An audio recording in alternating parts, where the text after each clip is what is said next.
Magandang oras po sa ating lahat at welcome back po muli sa ating Teens BBC channel. Ngayon ay ituturo ko po sa inyo kung ano ang gagawin natin sa pinagbalatan ng prutas para maging mas kapaki-pakinabang.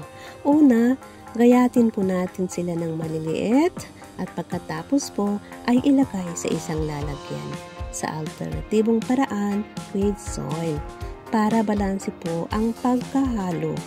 At pagkatapos po na ihalo ng maigi, ay kailangan takpan siya ng husto at itabi sa isang lilim na lugar ng 2 linggo. So guys, after 2 weeks, pangalawang Sabado, ay ito na po ang resulta ng ating compost. Ayan po guys. Wala ka na pong makikitang mga balat ng papaya at saka balat ng saging. So, naging soil na lahat. So, okay na to. Pwede na natin siyang gamitin bilang pandagdag doon sa mga nakulangan na ng soil sa mga pots. At bali, fertilizer din siya.